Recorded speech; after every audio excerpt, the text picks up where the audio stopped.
అందరికీ నమస్కారం. నా పేరు కంబాల వెంకటేశ్వరరావు, పల్నాడు జిల్లా తెలుగుదేశం పార్టీ అధికార ప్రతినిధిని.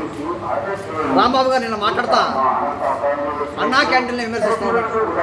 అయ్యా రాంబాబు గారు, మీకు అన్నం పెట్టడం ఎటు చేత కాదు. తెలుగుదేశం ప్రభుత్వం అన్నం పెట్టి పేదవాడికి అన్నం పెట్టే క్యాంటీన్లను నిర్వీర్యం చేసినటువంటి ఘనత మీది ప్రభుత్వాందే.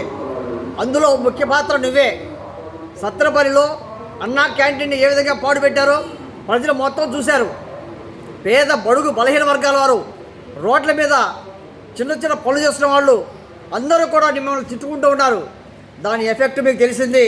నేను మొట్టమొదటినే చెప్పాను, నిన్ను తీసుకెళ్ళి బంగాళాఖాతంలో వేస్తారు, అత్యధిక మెజార్టీతోటి కన్నా లక్ష్యాన్ని గెలిపిస్తారని చెప్పి నీకు చెప్పా. ఇప్పటికి నీకు బుద్ధి రాలేదు. ఇప్పటికీ ఏదో విధంగా మాట్లాడుతూ ఉన్నావు.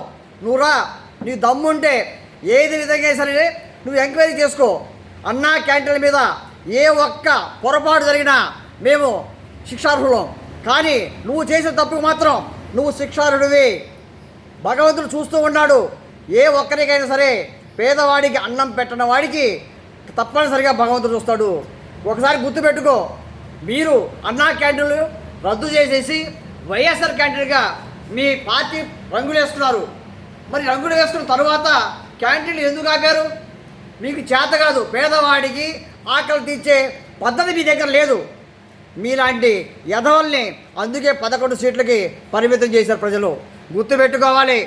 ఈ రోజున చంద్రబాబు నాయుడు గారు ఇచ్చినటువంటి ప్రతి హామీని మేము అమలు చేస్తామని చెప్పి గుండెల మీద చేతి వేసుకుని చెప్తూ ఉన్నాం.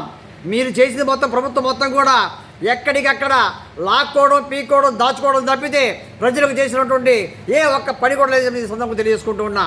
అదేవిధంగా మరి నువ్వు చెబుతున్నావు ప్రభుత్వ ఆఫీసుల మీద, మీరు టిట్కో ఇళ్ళ మీద కూడా రంగులు మార్చారు.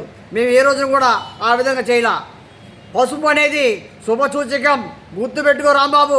కనీసం ఆ మాత్రం తెలియని వాడివి నువ్వు రాజకీయాల్లో ఏ విధంగా ఉంటున్నావయ్యా?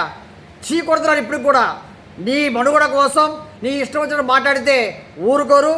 మరి ఒకసారి సత్రపల్లిలో కనుక అడుగు పెడితే చెప్పులతో కొడతారని చెప్పి ఈ సందర్భంగా మీకు తెలియజేసుకుంటూ హెచ్చరిస్తున్నాను నిన్ను.